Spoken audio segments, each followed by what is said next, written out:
povo! Bom dia, boa tarde, boa noite. Eu não sei que hora vocês vão assistir essa live, mas pra galera que tá ao vivo, boas noites, excelentes noites, senhoras e senhores. Sejam muito bem-vindos à live do Play, bebê. Sim, senhoras e senhores, live do Play especial. E antes de começar a live do Play, vocês já sabem o que é que a gente faz, né? Vocês já sabem o que é que a gente faz. A gente quer saber de onde vocês estão. De onde vocês estão falando? Então faz o seguinte, após o sinal, diga seu nome e a cidade de onde está falando. Tá na hora dos alôs e eu nem cobro por alô, viu? Nem cobro por alô, então cuida. Fala aí de onde é que você fala. Já tô vendo que tem uma galera boa aqui, ó. Rosimeire tá por aqui. Deixa eu ver mais quem. Lara tá por aqui. A galera de Barras, no Piauí, tá por aqui. Francisca. Aurora, Ceará. João Pinheiro, Minas Gerais. Fortaleza. Áurea. Aurélia. Muito bom. A galera de Jaguaquara, Bahia. Terra da Onça. Mossoró, Rio Grande do Norte. A galera do Paraná. A galera de Brasília. Alagoas, Rio de Janeiro. Eita, quanta gente boa. Severino, na Paraíba, Petrolina, em Pernambuco, Campo Redondo, no Rio Grande do Norte, a galera do Piauí, a galera de Fortaleza, Bulungu, Ceará. Ô, rapaz, tem gente do Brasil inteiro por aqui. Sejam muito bem-vindos. A galera de Campo Grande também, no Mato Grosso do Sul. Tem uma galera de peso por aí, a galera do Mato Grosso, o Filipão do Mato Grosso tá por aqui, a galera do Ceará como um todo, Lagoa Grande, Pernambuco, meu Nordeste sempre marcando presença especial na live do Play. É, sim, de verdade, muito bom. Oh, meu tio também tá aqui, é óbvio, ele tem que entrar, ele tem que fortalecer a guia, né? Maracás, Bahia, Arley Fontes, um beijo, meu tio, te amo. Beijo pra Mema Velame que tá por aí também, minha mãe, tá todo mundo por aí que eu tô ligado. Pronto, meu povo, seguinte, a gente chamou a live do Play hoje para vocês conhecerem um pouco sobre essa história do socorrismo. Sim, senhoras e senhores, dia 11 de julho é o dia que se comemora o Dia do Socorrista. Dia do Socorrista. E eu chamei essa live do Play aqui exatamente para a gente bater um papo, trocar uma ideia sobre o que de fato é o socorrismo, sobre como a gente pode, né, pensar no socorrismo de forma adequada, não é? Que não abranja tudo assim, né? Que não seja aquela coisa heróica, porque socorrismo não tem nada a ver com heroísmo. Tem a ver com socorro. E o socorro, para ser dado, ele não necessariamente precisa ser por um profissional de saúde, mas ele precisa ser dado de forma adequada, beleza? Porque existe um gap muito grande entre o socorrismo e o heroísmo.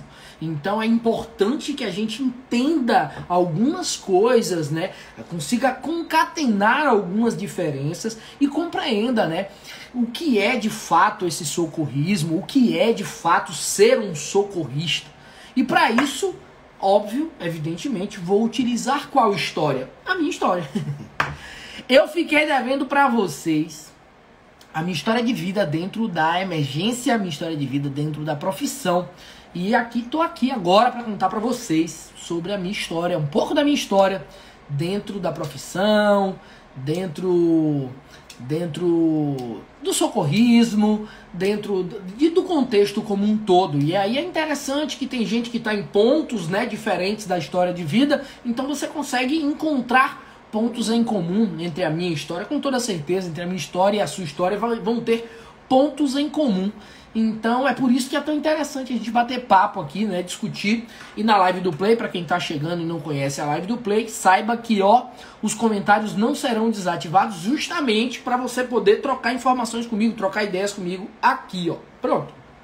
Bom, eu sou do interior da Bahia, certo? Sou do interior da Bahia. Estudei desde muito cedo, trabalhei desde muito cedo também. Sou filho de uma professora do estado, tá certo? A professora tinha 40 horas no estado e tenho uma irmã, né? E desde muito cedo sempre quis minhas coisas, sempre quis trabalhar. Minha mãe tinha uma barraca na feira, né? Porque professor do estado, né, meu querido? Ó, a verba era complicada na época. A verba era muito baixa, diga-se de passagem, para não dar os pontos, os valores. Para não dar os valores, né? A verba era muito baixa. Professor, baixa a quanto? Baixa ao ponto dos 2 filhos da professora conseguirem bolsa de 100% no ProUni.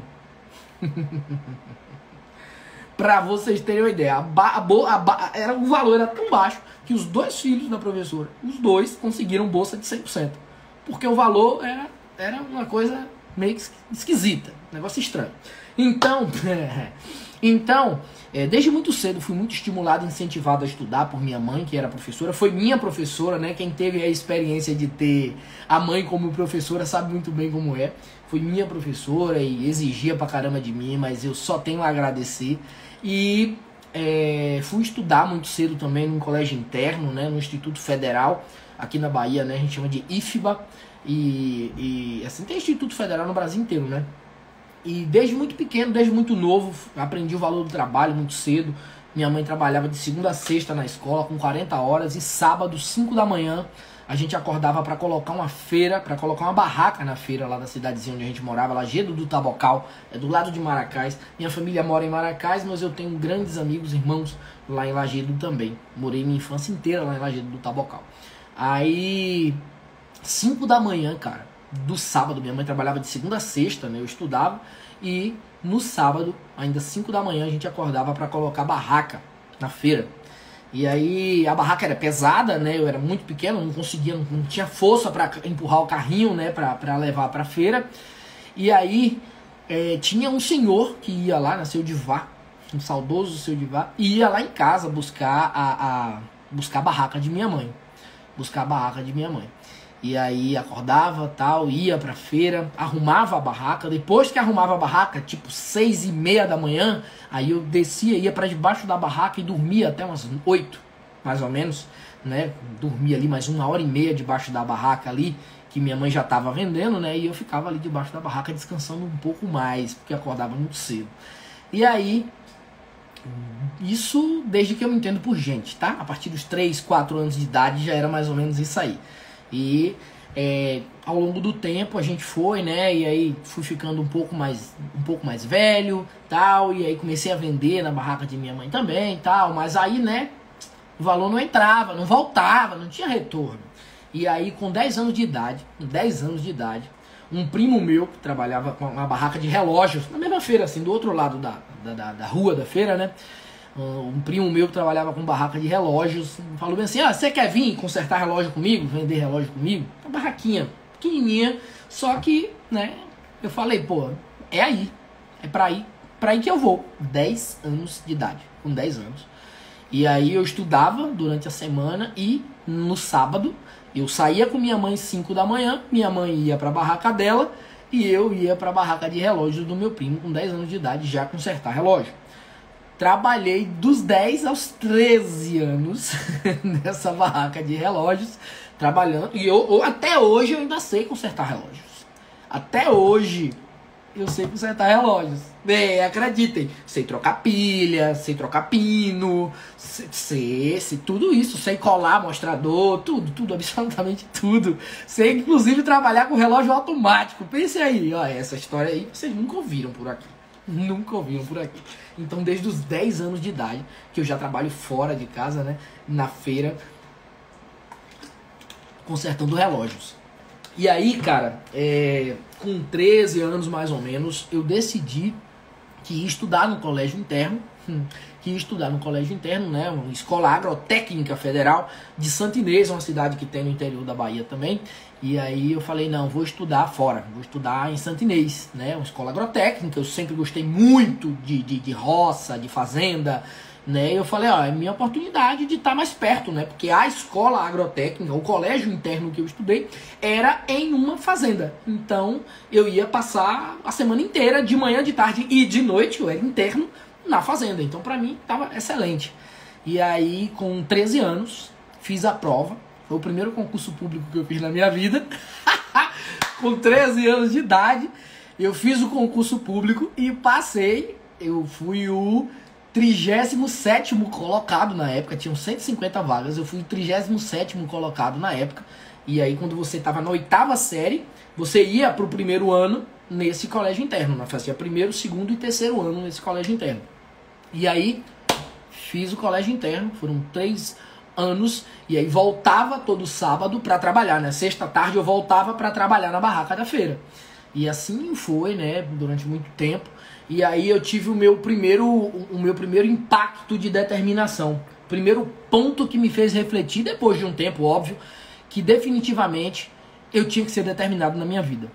Eu era apaixonado por roça, por fazenda, mas minha mãe não tinha, né? Meu avô tem até hoje, mas é muito longe de onde eu morava.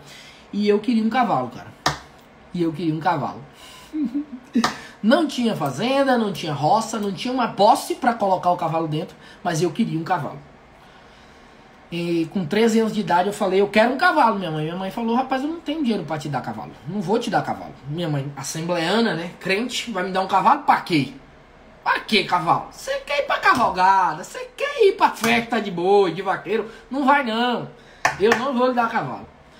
E eu olhei pra minha mãe e falei, minha mãe, eu quero um cavalo. Se a senhora não me dá o cavalo, eu vou juntar aqui pra comprar o cavalo. Aí minha mãe falou, então junte. E deu risada. Minha mãe sabia que eu ganhava incríveis R$5 por semana na barraca. Ai, meu Deus do céu. O meu salário mensal era R$20. E aí, tá bom? Salário mensal? Era 20 conto, velho. R$20. Era o salário mensal com entre 10 e 13 anos de idade. Na época que junina, né, no São João, aí melhorava. No Natal, dava uma melhorada, né? Dava uma engordada na coisa. Mas até fora de Natal e fora de São João era 5 conto por sábado. E eu, acreditem, eu juntei durante 16 meses R$5 por sábado e comprei um cavalo. Um cavalinho, pé durinho, tal, pra andar por ali. E eu comprei um cavalo. Eu tinha 14 anos quando eu consegui comprar um cavalo. Entre 13 e 14. Já tava perto dos 14 anos quando eu comprei um cavalo juntando dinheiro dos sábados do trabalho. E minha mãe olhou pra mim e eu cheguei com um cavalo na porta de casa. Eu cheguei com um cavalo na porta de casa, minha mãe olhou e falou, tá, você comprou um cavalo? Meu Deus do céu. E agora, onde é que você vai colocar esse cavalo? Eu falei, não sei, mas a parte difícil eu já fiz, foi comprar um cavalo. Eu tinha 13 para 14 anos. E eu determinado, juntei a grana e comprei o cavalo. E aí ela ficou tão abismada com aquilo, como uma criança podia ter tanto foco, tanta consistência, tanta constância, que ela falou, pronto, você comprou o cavalo, eu vou te dar a sela. E aí ela foi e comprou uma sela pra mim. Uma sela. E aí a gente conseguiu, né? Eu consegui aí ter a sela, o cavalo, e pagava R$5 por mês pra deixar o meu cavalo numa fazenda que tinha lá perto. E aí pagava R$5 por mês pra esse cavalo ficar solto lá, né, numa fazenda que tinha lá perto. E foi meu primeiro ponto de determinação na minha vida. O primeiro foi abandonar a barraca de minha mãe e ir trabalhar para os outros, né, um primo meu. E o segundo foi focar e comprar um cavalo aos 13 anos de idade, juntando dinheiro toda semana. Definitivamente, a partir daquele dia, a partir daquele momento eu falei, cara, o que eu quiser fazer, eu faço. É só eu ter foco. É só eu ter paciência. Cara, eu acho que foi um dos maiores aprendizados da minha vida até hoje. Até hoje foi um dos maiores aprendizados da minha vida. Foi poder ver que o pouco que você faz diariamente, com constância, tem resultado. E foi o primeiro resultado acachapante que eu tive na minha vida. Acachapante. Com 13 anos de idade. Era um adolescente fácil? Não era um adolescente fácil. Não era. Era rebelde? Relativamente rebelde. Relativamente rebelde. E com 14, 15 anos mais ou menos, eu falei pra minha mãe, pô, minha mãe, mas assim, ó, presta atenção como a vida ensina a gente e a gente absorve isso ao longo da vida. Eu tô contando a história da minha vida pra vocês, pra gente chegar lá no ponto. Mas vai aprendendo aí que ao longo da vida eu tenho esses aprendizados na minha cabeça até hoje. Até hoje. Tem coisa que a gente entende, que a gente absorve, mas não consegue entender ao longo da nossa vida. E eu tenho com plena convicção que aconteceu coisas parecidas com vocês ao longo da vida de vocês, a gente só não extraiu a informação que a gente precisava disso. 14, 15 anos mais ou menos, adolescência gritando, pesada. E aí eu queria uma calça, né? Queria uma calça, minha mãe, poxa, meu, eu tô precisando de uma calça nova, tal. E aí minha mãe falou, rapaz, não tenho dinheiro pra comprar calça pra você ir pra festa, não. Minha mãe é assembleana, velho, crente, pentecostal. Até hoje irmãzinha do ciclo de oração. É por isso que tudo que bate aqui volta. Filho, o joelho de minha mãe no chão, meu irmão, é poderoso demais. Assembleana, Aí, eu pedi uma calça pra ela sabia, tava perto do São João. Aí minha mãe falou, rapaz, eu não tenho dinheiro. E se eu tivesse, eu não ia comprar uma calça pra você, porque eu não queria a calça da barraca dela, né? Eu queria uma outra calça de outro lugar. Adolescência, né? Adolescência. Aí, ela falou, eu não tenho dinheiro. E se eu tivesse, eu não ia comprar dinheiro pra você ir pra festa. Não ia comprar uma calça pra você ir pra festa. Eu falei, poxa, minha mãe, eu acho que a senhora não tem dinheiro, porque a senhora não organiza o seu dinheiro. Eu tinha 14 anos de idade. Aí falei pra minha mãe, eu acho que a senhora não organiza o dinheiro. Sabe o que a minha mãe fez? Cara, eu aprendi demais com isso. Eu acho que eu amadureci uns 8 anos em 2. Sabe o que minha mãe fez? Minha mãe pegou o cartão de crédito dela. Velho, eu lembro até hoje. Minha mãe pegou o cartão de crédito dela e falou bem assim, você tá vendo esse cartão aqui? Esse cartão aqui é o cartão do banco. Né? Não tinha negócio de cartão de crédito, débito. Não, era o cartão do banco. Esse cartão aqui é o cartão do banco. No último dia útil do mês, vai entrar o salário. Agora eu vou ter que dizer o salário de minha mãe. O salário é R$700.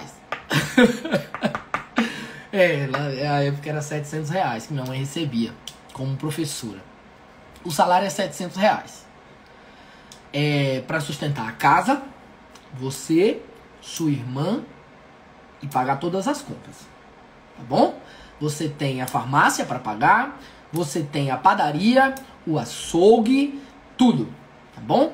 Se por um acaso, entre esses 2 próximos meses, você conseguir organizar as contas como você diz e sobrar, você compra a calça que você quiser. Ai, adoro! Você compra a calça que você quiser. Me entregou o cartão de crédito, o cartão dela. E aí, assim eu fiz. Acreditem, a partir daquele momento, eu só conseguia pensar na seguinte coisa. Estourei.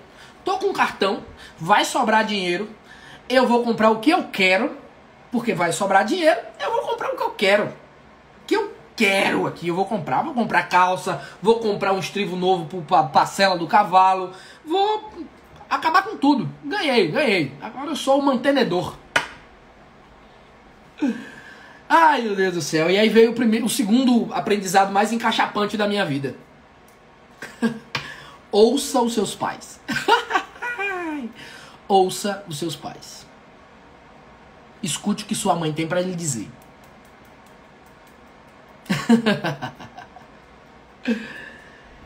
Eu passei os outros 2 anos, dos 14 aos 16, mais ou menos, até 17, perto de 17, sem saber como minha mãe conseguia fazer com R$700 o milagre de pagar as contas da casa, ter dinheiro pra feira, pagar o dízimo, óbvio, e não sobrava um centavo. Entenda, eu sacava o dinheiro dela no último dia útil, pagava as contas, nesse mesmo dia eu pagava as contas, é tudo na mesma... Quem mora no interior sabe aí, quem já foi no interior sabe como é, né? Você saca o dinheiro no banco e ao redor do banco estão tudo. Tá tudo, né? Tá tudo ao redor do banco. Tá tudo ao redor do banco. Então você já paga a farmácia, a padaria, o açougue, tal. E aí, cara, pagava pra ficar devendo o resto do mês. Porque não tinha como comprar à vista. Não sobrava um centavo. Não sobrava. Acabava. Naquele dia, acabava o dinheiro. Falava, velho, não sobra, minha mãe. Não tem dinheiro pro resto do mês. Não tem. Separava R$80 para as feiras de verdura. Não sei como é lá para vocês. Mas lá a gente fazia assim. A gente separava R$80 para as feiras de verdura. Hoje em dia, óbvio, R$80 não dá para uma feira. Mas lá no interior, R$20 por sábado, a gente comprava frutas e verduras. R$20 por sábado, frutas e verduras. E aí, cara, separava esses R$80 e não sobrava absolutamente nada. Nada! Não... Olhava assim e falava, meu Deus, essa mulher vive de milagre todo mês. Que situação é essa aqui? Que situação é essa aqui? Acredite, eu passei 3 anos sem comprar uma calça.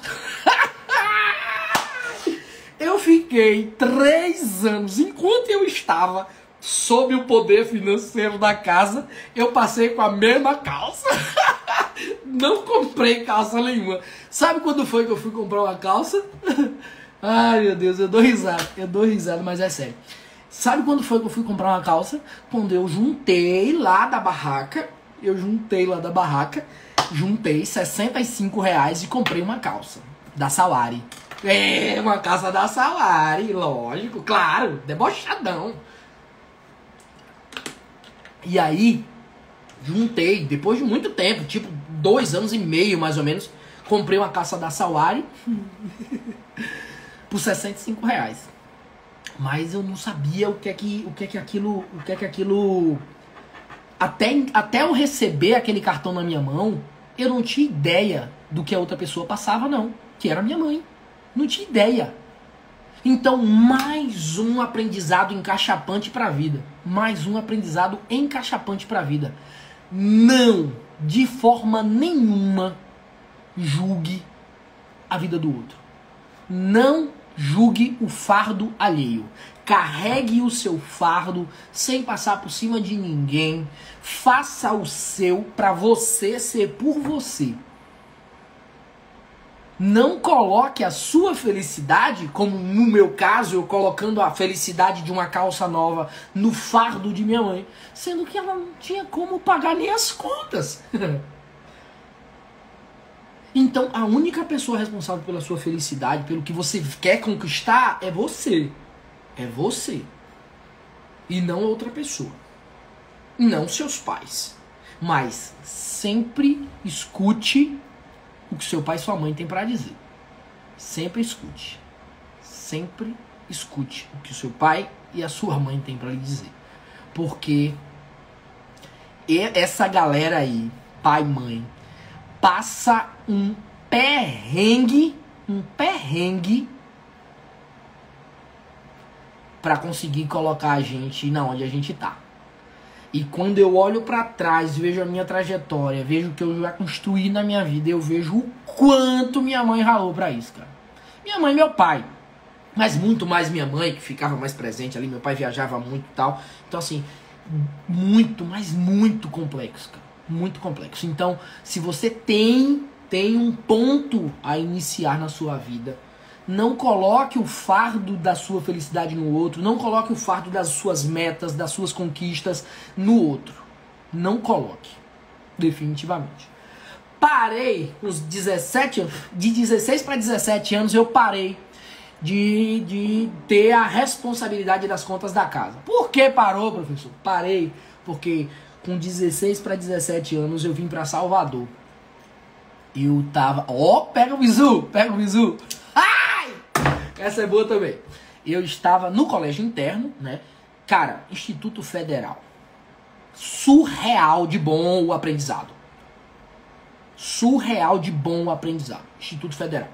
Se vocês tiverem a oportunidade de indicar para um primo, para um filho, para um irmão, indique. O Instituto Federal é o que há de melhor no nível de qualidade no ensino. Eu era segundo ano do ensino médio. Segundo ano do ensino médio. E o Instituto Federal, naquela época, a gente sofria muito com greves, e aí eu tava na metade do terceiro ano. Eu tava na metade do terceiro ano, eu não tinha concluído ainda o ensino médio. E aí, fiz o Enem, tava, né, distante do período que eu ia terminar o ensino médio, mas fiz o Enem.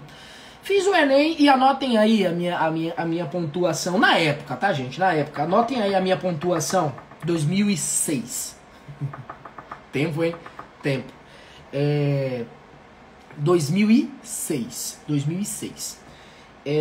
Eu fiz de 63 questões, eu acertei 60 questões. De 63, eu acertei 60 questões.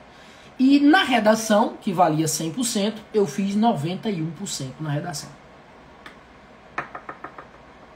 Eu não tinha terminado ainda o ensino médio. Eu só tinha visto 2 unidades do terceiro ano. E eu fiz 60 questões das 63 e fiz 91% da redação.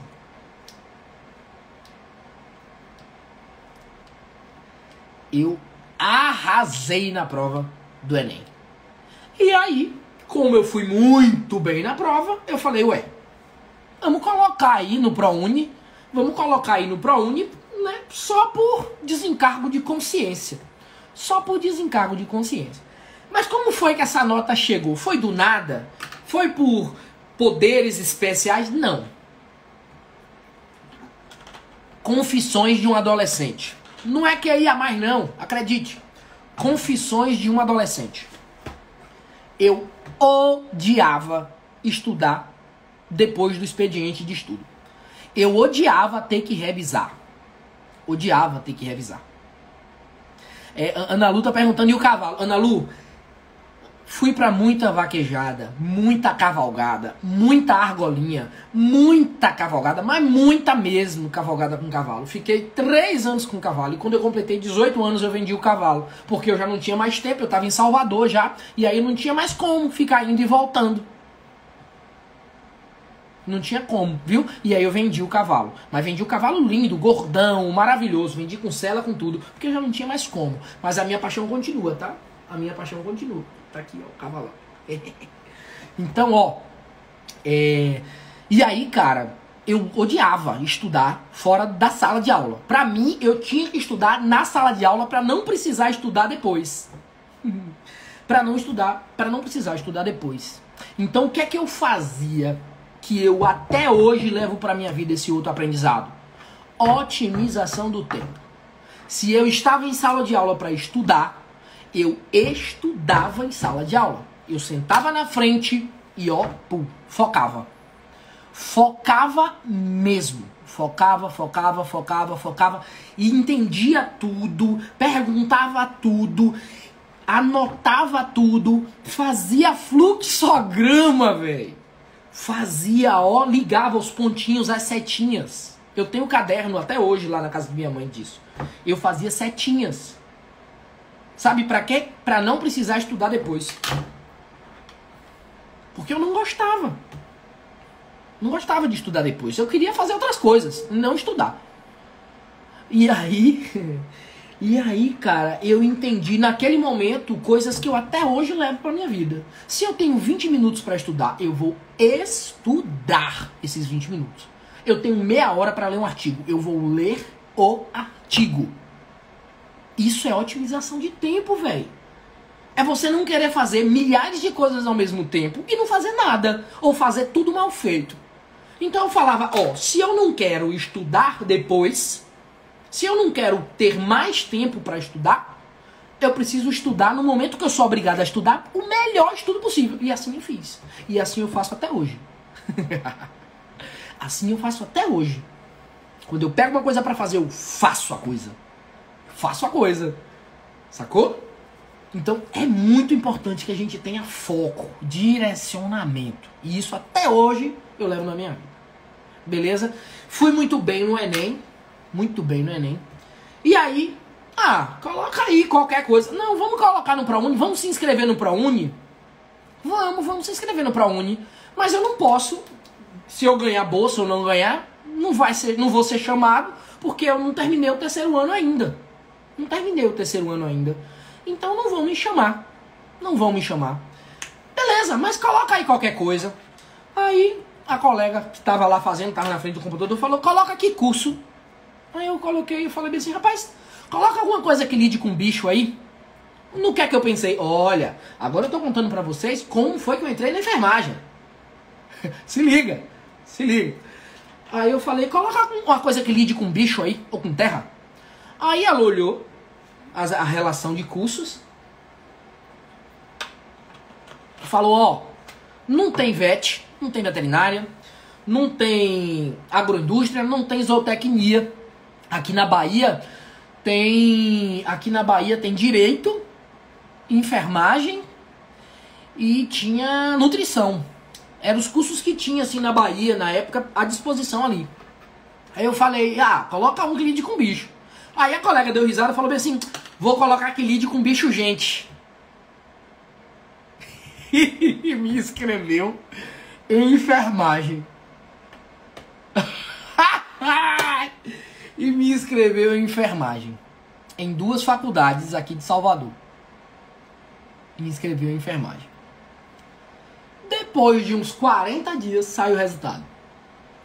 Adivinhe. Eu tinha ganhado bolsa de 100% nas 2 faculdades. Eu tinha ganhado bolsa de 100% nas 2 faculdades. Eu tava na metade do terceiro ano. O que é que eu vou fazer na metade do terceiro ano com 2 bolsas de 100%? Não tenho o que fazer. Era um instituto federal. O que é que eu vou fazer? O que é que eu vou fazer? Fui pro reitor. Falei, velho, não tem dinheiro. Não tem. De lá de casa não vai ter como sair dinheiro para pagar a faculdade. Ou eu passo numa pública, ou eu vou fazer com bolsa de 100%. Para eu fazer uma pública, eu vou fazer a pública na metade do ano que vem. Eu vou perder um ano. Se eu entrar numa privada agora, eu vou ganhar um ano. Falei, mas enfermagem é o que eu quero. Sei lá, eu vou tentar. Se eu não gostar, eu paro e faço outra coisa. Como tudo na nossa vida, né? A gente só fica no que a gente quer ficar. Então eu falei, eu vou tentar. Vou tentar. Fui no reitor da escola. Cheguei, professor, é o seguinte. Eu ganhei 2 bolsas de 100% no ProUni. Aí ele, que ProUni, garoto? Ele é da Paraíba. Aí, que ProUni, garoto? Oxe, você tá na metade do terceiro ano, você ganhou bolsa de ProUni? Que ProUni? Você não tem como fazer ProUni. Eu falei, não, professor, eu ganhei as bolsas. Eu ganhei as bolsas, tá aqui. E aí mostrei pra ele. Aí ele olhou e falou, e agora? O que é que você vai fazer? Aí eu falei, não, professor, eu vim aqui justamente pro senhor me orientar. Eu ganhei as bolsas. A minha parte eu fiz. Agora me oriente, o que é que eu posso fazer pra ir estudar? Aí ele olhou pra mim e falou, e você quer ir estudar? Eu falei, quero. Aí ele, então, peraí, eu sou o seu... Ele era, né, além de reitor da escola, ele era meu professor de matemática. Aí ele pegou a caderneta, quem lembra de caderneta aí? Eita, que eu fui no tempo agora, hein? Pegou a caderneta na minha turma e falou bem assim, ó, em relação à matemática, você tem na primeira unidade 10, na segunda unidade 10. Então, ó, na terceira e na quarta, pode considerar mais 2 10.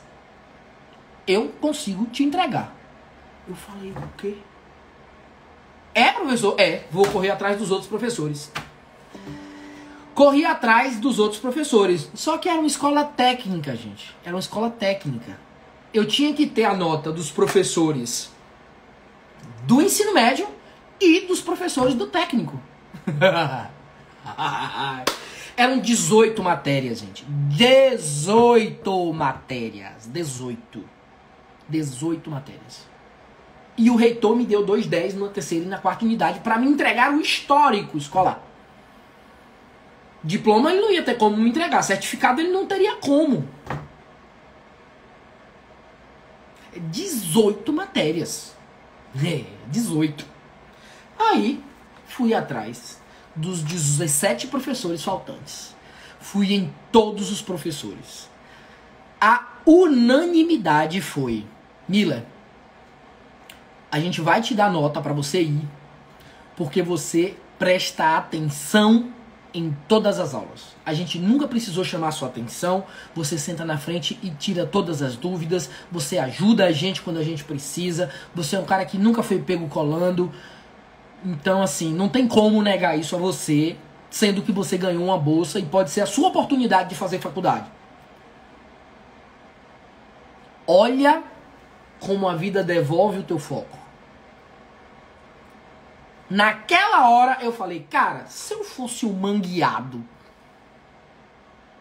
se eu fosse um pé rapado que chegasse lá, ficasse no fundo tirando onda, jogando bolinha de papel, resenhando, será que eu ia ter essa unanimidade? 18 professores me deram nota pra eu...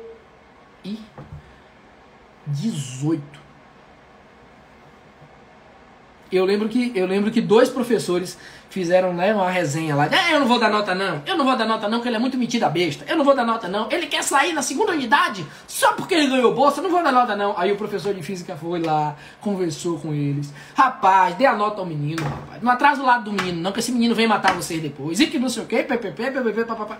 Resenhas à parte. Eles deram a nota e os 18 professores me deram a nota. Eu, depois de 2 semanas que saiu o resultado do ProUni, eu peguei o meu histórico escolar, botei debaixo do braço e fui para Salvador fazer a inscrição da faculdade. Quando eu cheguei, né, eu falei, bom, vou fazer enfermagem, eu tenho que saber que, né, que zorra é que esse povo quer, que esse povo faz. Onde é que eu vou me inserir na enfermagem enquanto profissão? Eu tinha muito tempo, eu era muito velho, né? Eu era já um idoso. Eu tinha de 16 para 17 anos. Eu tinha de 16 para 17 anos. E aí eu falei bem assim, rapaz, eu tenho que ver o que é. E aí procurei ver o que é. Olhei, procurei e falei, a única coisa que me coloca brilho nos olhos dentro da enfermagem é o atendimento pré-hospitalar. É trabalhar na rua. É atender paciente grave na rua. No primeiro dia da faculdade, a professora de auditoria, primeiro dia de faculdade, ela foi fazer boas-vindas, tal, discutir alguns assuntos com a gente, tal. E aí ela era minha professora de auditoria, seria, né, no 4º semestre ela seria minha professora de auditoria. E aí ela, no primeiro dia de aula, ela perguntou, né, aquela perguntinha básica de toda a primeira aula. Bem assim, o que é que você quer ser quando você terminar a sua faculdade? Onde você quer trabalhar quando você terminar a sua faculdade? Eu tinha 17 anos. Quando eu comecei as aulas, eu tinha 17. Aí eu olhei pra ela e falei, não, eu quero ser socorrista do SAMU. Aí ela deu risada. Ela falou assim, pra ser socorrista do SAMU, você tem que passar num concurso. Você acha que é fácil? No primeiro dia de aula. Aí eu falei, não, mas eu não disse que seria fácil, não. Eu falei o que eu quero ser. E o que eu vou ser, Eu tinha 17 anos. O que eu vou ser, Até hoje eu lembro da cara dela. O nome dela é Aldires. Oi, Aldires, tá por aí, meu amor? Beijo, E aí, cara, no primeiro dia de aula, eu falei, quero ser socorrista do SAMU. Acho que deu certo, né? Acho que deu bom. Fiz a faculdade. Não conseguia mais voltar, né, para Lajedo, não conseguia mais voltar para Lajedo para trabalhar nos sábados. Então, para me sustentar em Salvador, eu tive que arrumar um emprego. Com 17 anos, tive que arrumar um emprego. Então, eu passei a faculdade inteira trabalhando. Toda, a faculdade toda trabalhando. E no 5º semestre eu consegui um estágio remunerado. Do 4º pro 5º semestre eu consegui um estágio remunerado. Foi aí que eu saí do trabalho e fiquei só no estágio remunerado. Recebia. A história do estágio remunerado também é muito boa. É muito interessante, porque eram 60 inscritos para uma vaga. E aí eu cheguei com uma ruma de gente, a sala lotada. Eu falei, gente, oh meu Deus, eu nem falar direito sei, gente. Eu sou da roça. O que é que eu vou fazer dentro de uma sala com 60 pessoas, todo mundo daqui de Salvador? O que é que eu vou fazer? Como é que eu vou passar nesse processo, gente? Não vou não, mas eu tô tranquilo. Eu vim para participar, para conhecer um processo seletivo, então tá de boa. Vou fazer com a alma aberta. E aí fiz aquelas coisas lá, né? Aquelas, né, que a psicologia faz, não é? Aquelas atividades coletivas, tal, não sei o quê. Fui convocado para a segunda fase, entrevista. Falei, opa, olha nós aí na entrevista. Quando eu chego na entrevista 20, eu falei, ó, já cortou um bocado, muito bom. Cheguei na entrevista, tal, discuti, conversei, papapá. Pronto, terminou, fui embora. Cheguei em casa, meu 1100 tocou. O 1100, como é que ele fazia? Era assim mesmo. Eu, puf, atendi o 1100. Alô, era 1100, eu tinha 1100. Eu fiquei muito tempo. E eu zerei o jogo da cobrinha algumas vezes. Tá bom? Só pra avisar. E aí eu, alô, era de lá. Era da empresa. E eu já estava para começar na segunda-feira. Eu tinha que ir entregar documento, porque eu ia começar segunda-feira. Desse jeitão. E aí consegui, né? Conseguia organizar as contas ali. Pagava metade dos meus custos. A minha mãe pagava a outra metade, que correspondia à minha irmã, que morava comigo, morou comigo durante um tempo. E aí consegui terminar a faculdade. Na marra, na tora. Marcão tá aqui, Marcos Dória tá aqui, teve aqui em casa semana passada e eu comentei com ele. Que na época da faculdade, pra vocês entenderem como é que funciona quando o cara é quebrado, quando o cara é pobre, tem que estudar, tem que ser na raça, tem que ser na marra, senão não vai não. Se não tiver determinação, o cara desiste, velho, desiste, porque tudo vai convergir pro cara desistir. Tudo. E aí, velho, era assim, ó. Pra quem conhece Salvador, ou pra quem até já passeou, vai ter mais ou menos ideia, vai ter mais ou menos noção. Eu trabalhava no hospital que ficava na Barra. Hospital Espanhol. 3 dias na semana eu era estagiário de auditoria pela empresa no Hospital Espanhol.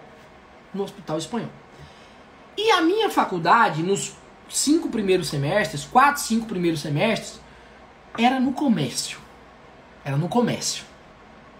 Tá? O Hospital Espanhol é na Barra, do lado do Farol da Barra.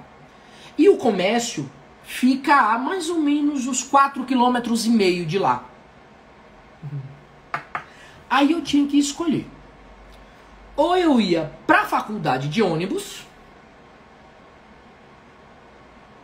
ou, presta atenção, ou eu ia para a faculdade de ônibus, e aí não sobrava a grana para tomar uma Skol e comer meio pirão de aipim com carne do sol, na quarta-feira, dia de jogo do Corinthians.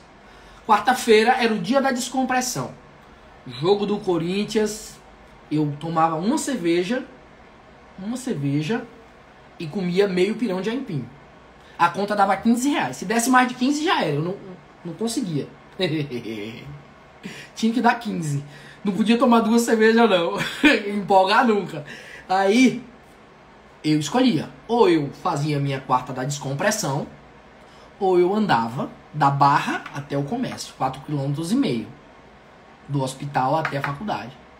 E eu ia 4,5 km, pelo menos 3 vezes na semana, da Barra pro comércio, andando, subindo ladeira, porque prioridades, lógico, claro, eu já tinha 18, 19 anos, eu queria tomar minha cervejinha, eu queria comer minha carnezinha do sol, então eu andava, era uma titela, ó, era magérrimo. Era magérrimo. Fazia minha quentinha, ó. Colocava aqui, ó, minha quentinha era desse tamanho, gente. Desse tamanho a quentinha. Era macarrão com carne, jabá, carne de sertão, frita. Ó, cortava bonitinha, fritava ela, torrava ela, jogava dentro do macarrão. Ficava uma delícia, ó. Chegava, deu água na boca. A boca virou brejo. E aí, ó, levava pra faculdade pra esquentar. Chegava na faculdade, esquentava a minha comida, comia, e aí ia pra aula. Sim. E foram 4 anos e meio exatamente assim, fazendo quentinha, levando, tomava café em casa com bolacha, chegava meio-dia, não tinha negócio de almoço, de lanche, que lanche, esqueça lanche na sua vida, lanche nada, você vai tomar café, almoçar e comer de noite, o que tiver. Simples assim. E foi assim ao longo dos 4 anos e meio. Ai, passei perrengue. Cara, todo mundo passou perrengue. Você acha que só você sofreu na faculdade, Alecrim Dourado? Você acha que, ai meu Deus, olha que sofrimento, meu carro é popular. Carro? Me bata um abacate. Eu pegava uma lá pra um ônibus lá pra Barra Avenida, o nome do ônibus, que o ônibus já chegava no ponto que eu entrava com 250 pessoas. Era. E só minha opinião importa. Cabia 250 pessoas.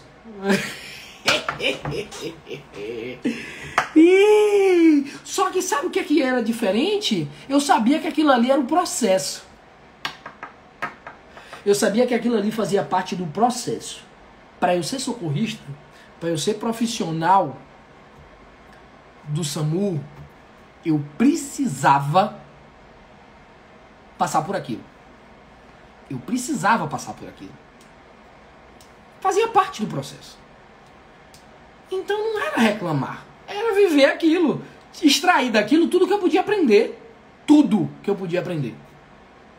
Tudo que eu podia aprender. E aí, cara, uma coisa super interessante.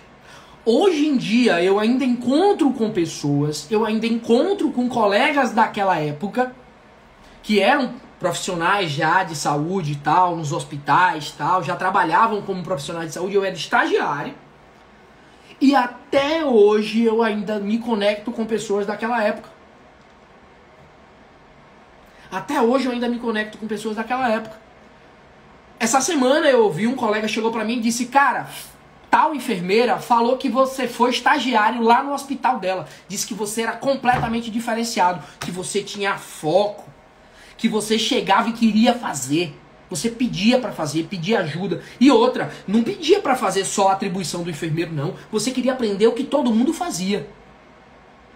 Você queria aprender qual era a função de cada um, ajudava cada um a fazer a sua função para entender o processo.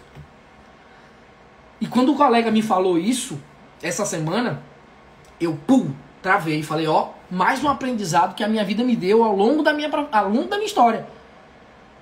Foi o de querer entender o todo, para entender que a fase difícil, a fase complexa, faz parte do processo. Não há mal, não há ruim, coisa chata, não há sofrimento que vai durar para sempre. Não, velho, faz parte do processo. E aquela história clichê de que mar calmo não faz bons marinheiros, é totalmente razão. É clichê, mas tem razão. Tem razão. Para você criar crosta, casca grossa, você tem que passar pelos processos. E os processos fáceis não vão te dar casca grossa. Não vão te dar casca grossa. Você não consegue ser resiliente passando pelo leve, pelo fácil. A resiliência só vem no tenso, no difícil, no complexo. No dia da minha colação de grau,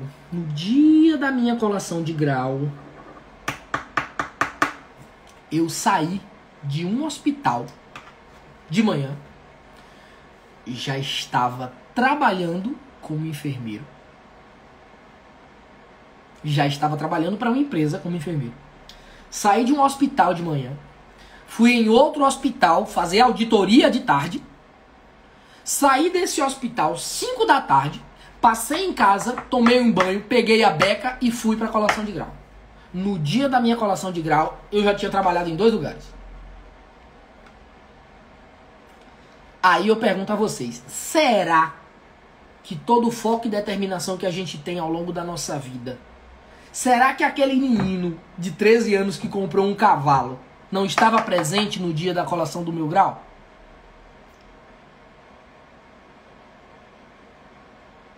Ele estava lá. Ele estava lá. Aquele carinha que aprendeu a ser determinado com 13 anos de idade, aquele carinha que comprou um cavalo com 13 anos de idade, que chegou na porta de casa com um cavalo só com cabresto. Que loucura. Só com cabresto, um cavalo na porta de casa com 13 anos, ele tava lá, velho. No dia da minha colação de grau. A mesma determinação. É. Aí as coisas todas melhoraram. Só que não. Só que não. O que é que eu comecei a fazer? Estudar para concurso. Por quê? Porque a professora me disse no primeiro dia de aula que não era fácil trabalhar no SAMU porque você precisava passar por um concurso. Não era fácil trabalhar no SAMU. Você não vai conseguir trabalhar no SAMU assim, não. É difícil. Você tem que passar num concurso. Você acha que é fácil? Eu falei, não, Pro, não acho que é fácil, não. Mas eu não disse que era fácil. Eu vou conseguir. Comecei a estudar para concurso. E aí, meu querido, quando você tem determinação, quando você tem foco, tem direcionamento, tem método, você chega onde você quer. Pode demorar, como foi no cavalo, né? Pode demorar, mas você chega onde você quer.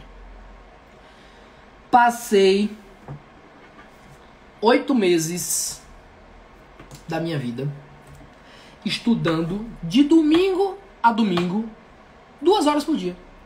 Todo mundo se surpreende quando eu digo que foram 2 horas por dia só. Foram 2 horas por dia. Mas sabe o que é que eu aprendi lá na escola técnica?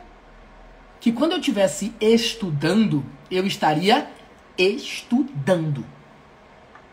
Nada tiraria o meu foco, porque eu precisava estudar naquelas 2 horas.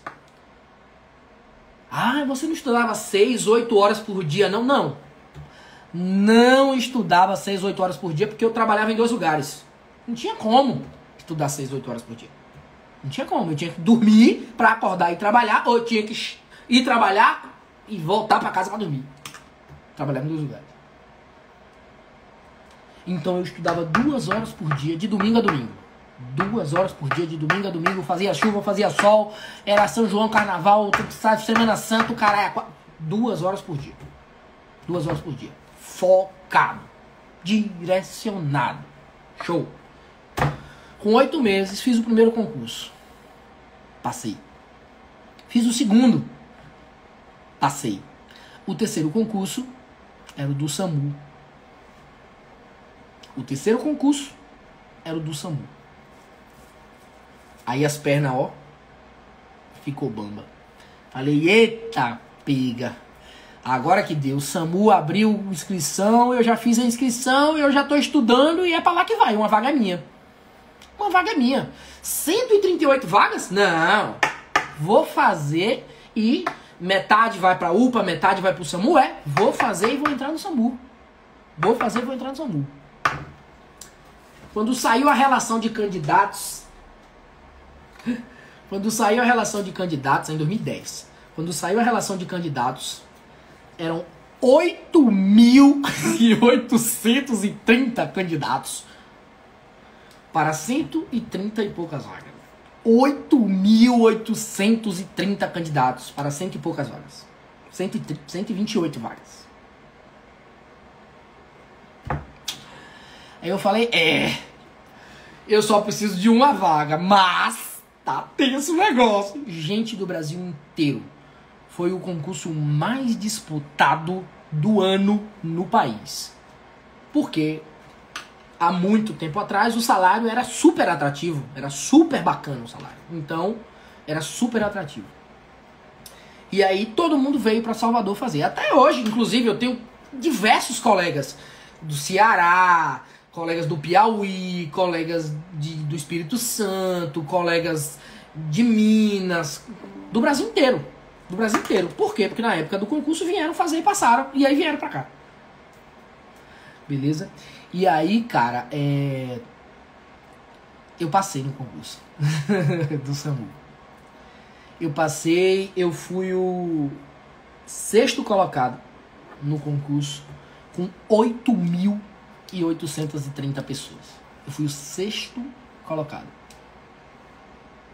Eu só fiquei atrás dos 5 colegas mais monstros que eu já vi na minha vida.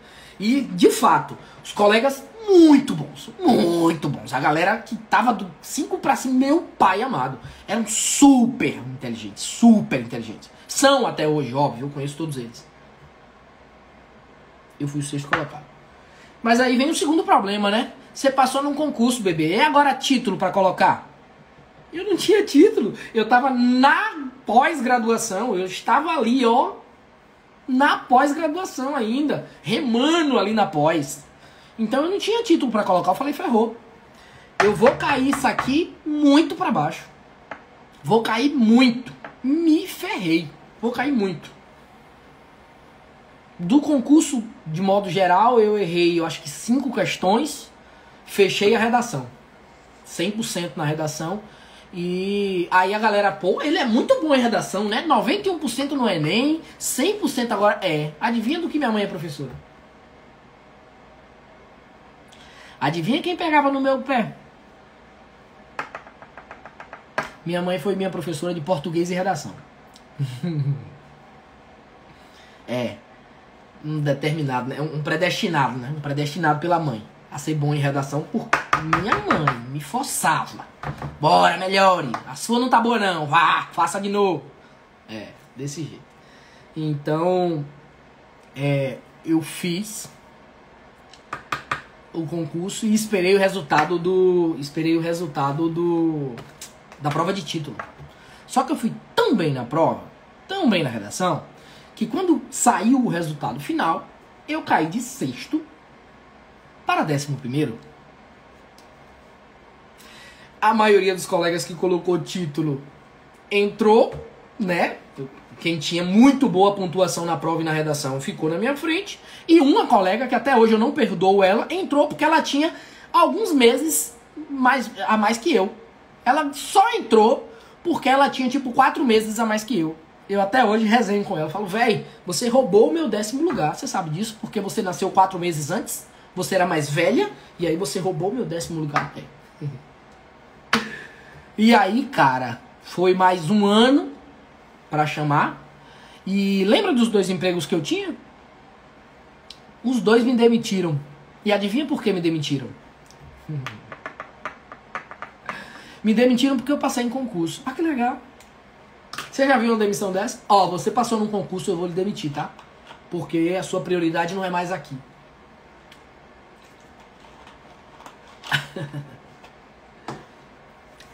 O outro me demitiu falando assim, não, Mila, é porque você tem muito mais futuro. Uma coordenadora minha me demitiu por causa disso. Não, Mila, não. Você tá passando em todos os concursos que você faz. Você tem mais futuro do que fulano. Então fulano fica e você vai. Ai! Eu adoro. Eu adoro. Eu fui professor da filha dessa mulher depois, na faculdade de medicina. Fui professor. Não, você tem muito mais futuro. Viu? Aí você vai e fulano fica. Fulano, mais ou menos, aí ele fica. Aí você que tem futuro, aí você sai. Você tá demitido, porque você tem futuro. Ai, ai. É legal, né? É bacana. Então, passei, foi luta, peleja pra conseguir entrar, cara. Porque o prefeito não nomeava, não chamava. Era uma agonia, um desespero. Chamou, entrei.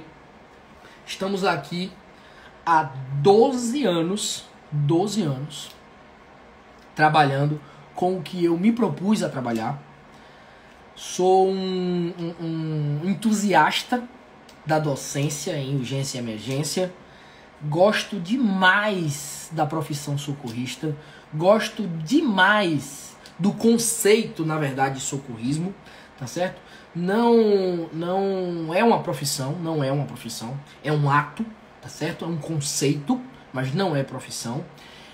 A partir do momento que a gente se predispõe a sair de casa para atender alguém que está numa situação de vulnerabilidade, seja física, mental, seja de qualquer outra forma, definitivamente, você é uma pessoa que merece respeito. Então, ser socorrista não é ser enfermeiro, ser médico, ser técnico. Não, ser socorrista é alguém que pensa na importância de dar um primeiro atendimento com qualidade para alguém. Então, ter 12 anos fazendo o que eu escolhi fazer, ter esse tempo todo atendendo e estudando para ser um bom socorrista, uma boa pessoa diante de alguém vulnerável, é super bacana, é super importante para mim. Super bacana, super importante. Porque a gente precisa desenvolver na gente a capacidade de aprender todo dia, aprender com todo mundo e dar o melhor que a gente puder ao nosso paciente no nosso dia a dia. Quando a gente entende que trabalhar em emergência, trabalhar em APH, não é ser grosseiro, não é ser arrogante, não é aquela vibração, fazer polichinelo, rastejar na lama. Não tem nada disso não, cara. Não tem nada disso não. Eu sou um cara que vive em função do trabalho, do estudo, para aprimorar a minha técnica, para aprimorar os meus colegas, que são os meus alunos, que estudam comigo no dia a dia, que estudam comigo para concurso, que estudam comigo para urgência e emergência, para serem referências em urgência e emergência. Então, a meta não é ser melhor do que ninguém, a meta não é fazer mais atendimentos, fazer mais procedimentos, não. A meta é ser um profissional com qualidade técnico-científica para entregar ao meu paciente o melhor socorro que eu posso dar. O melhor socorro que eu posso dar. Então eu acredito muito nisso quando eu falo de socorrista, de socorrismo, por um conceito que né, nessa perspectiva, nesse aspecto, de enxergar a possibilidade de dar um primeiro atendimento adequado, que não traga mais malefício do que benefício ao paciente. Beleza? É um atendimento que vai parar aquele processo que pode levar a vida da pessoa, né, pode levar a vida da pessoa a definhar, né, pode levar a paciente à morte se você não intervir, mas você não precisa intervir invasivamente, intensivamente, não. Ser socorrista não é isso. Ser socorrista é você ter compaixão pelo outro, entender que o outro está numa posição vulnerável e que você não pode exceder o que você sabe.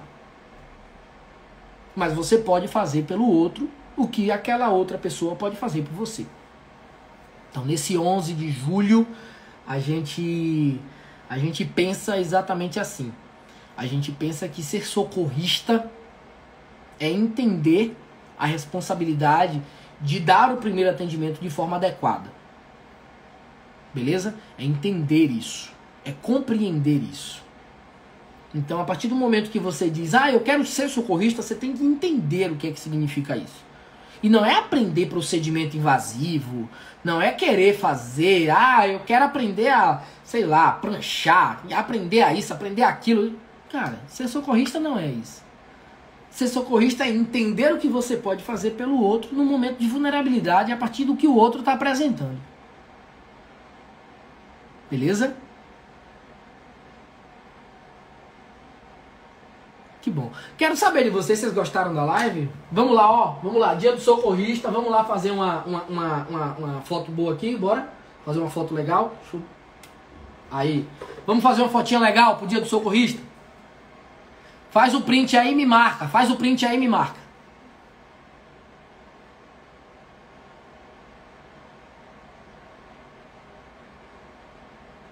Faz o print.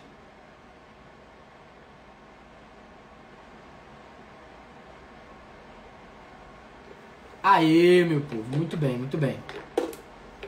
Bom, deixa eu botar a marca. Vocês gostaram, né? Ó, tem uma marcazinha aqui, ó. Tem uma marcazinha. Ai, eu adoro essa ambulância. Ai, que linda. Ai, que linda, velho. É muito linda. Ela pisca e ela também faz barulho, ó.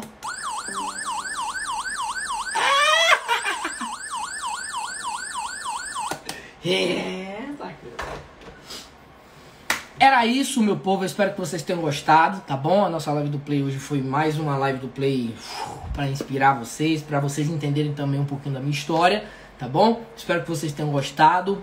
Beijão, fiquem com Deus. Um abraço pra galera aí que tá aqui há muito tempo, tá aí o tempo todo, tá bom? Um beijão. Espero que vocês tenham gostado, tá certo? Um beijo, Deus abençoe. Papá, um beijo também, irmã. Até mais. Deus abençoe. Tchau, tchau. Já sabem, né? Fica bem, anjo.